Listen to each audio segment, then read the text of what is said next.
हज़रत मुस्लिम मऊद रज़ी अल्लाह ताला अन्हु अभी ज़िंदा थे। 1960 के लगभग की बात है। तो उन दिनों में बल्कि मेरा ख्याल है ये उससे पहले की बात है, क्योंकि मुझे याद है जब मैं इंग्लिस्तान आया था तो उससे पहले मैं हज़रत मुस्लिम मऊद से दवाई मंगवाया करता था, और बाद में बीमारी के दिनों में फिर मैंने ये इल्म हासिल करना शुरू किया।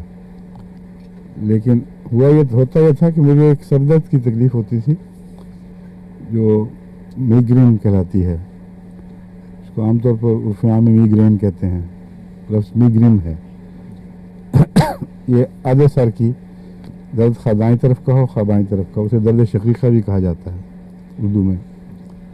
तो ये बड़ी तकलीफ़ दह चीज़ है, इसके साथ मतली भी होती है, असाबी तनाव बहुत होता है, और मुझे जो होती थी बाद में 2-3 दिन चलती थी और बिल्कुल पढ़ने लिखने के नाअहल कर देती थी। उस ज़माने में मुझे होम्योपैथी का पता नहीं था। पहले मैं एस्पिरिन खाया करता था, बाज़ दफ़ा 4-4, 5-5 टिक्कियाँ खानी पड़ती थीं, और उससे फिर और बद असरात।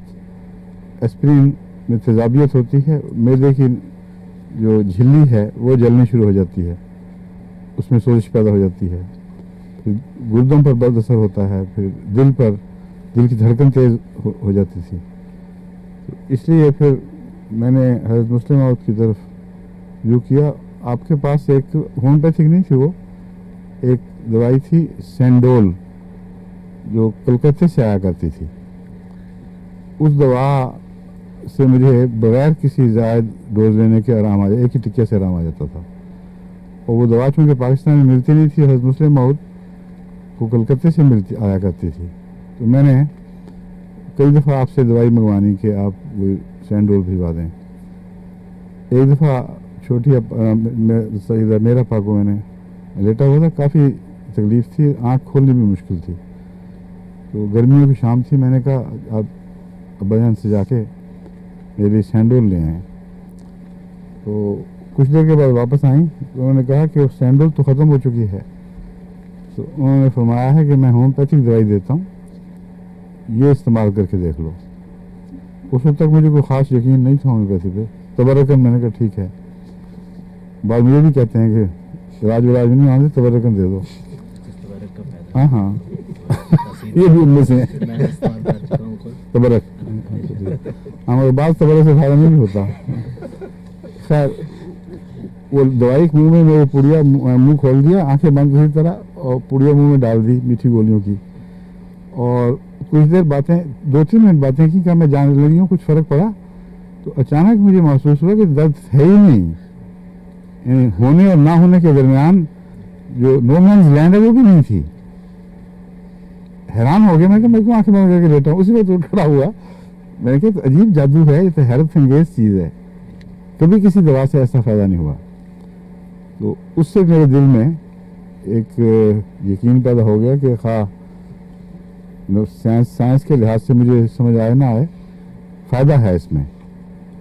फिर जब मुस्लिम मऊद बीमार हुए तो 58 के करीब की बात है, जब मेरी शादी हुई थी, तो आसफ़ा ने मुझे बताया कि उनको कोई तकलीफ़ है जो चल रही थी पहले से।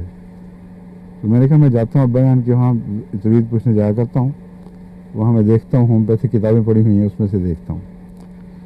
तो अल्लाह ताला की तरफ से ये तसर्रुफ़ था कि जिस जगह जहाँ से मैंने किताब खोली वहाँ जो पहली दवाई थी वो बिल्कुल मुशाबे थी, जो इलामतें मुझे बताई थी उनके बिल्कुल मुशाबे। और वहीं वो नेट्रेमोर 200 थी, मैंने नेट्रेमोर लिखा हुआ था मगर शीशों में मैंने देखा तो 200 की थी। वो मैं ले गया और एक खुराक दी, और उसके बाद फिर कभी तकलीफ़ नहीं हुई वो। तो उससे मुझे यकीन हो गया कि ये कोई जादू टोन का नहीं है, ना महज तबर्रक, बल्कि इसमें कुछ हकीकत है, कोई खुदा ताला ने निज़ाम जारी फरमाया हुआ है। फिर मैंने हज़रत मुस्लिम मऊद की लाइब्रेरी से ही, वहाँ बहुत किताबें थीं, बड़ा ज़ख़ीरा था, जाकर वहाँ से तबीयत पूछने जाया करते थे हम, आमतौर पर मगरिब के बाद जाया करते थे। तो तबीयत पूछ के फिर मैं लाइब्रेरी में चला जाता था, फिर वहाँ से उठानी भी शुरू कर दी, اور گھر لے آتا تھا اور بعض ساری ساری رات پڑھتا رہا. تو بہت لمبا عرصہ میں نے شناسائی حاصل کی ہے اور ابھی علاج نہیں شروع کیا، بلکہ کتابوں پر کتابیں پڑھیں، ان کو دواؤں کے مزاج کو اپنے ذہن میں ان کا نقش جمایا، پھر رفتہ رفتہ اس کی پریکٹس شروع کی.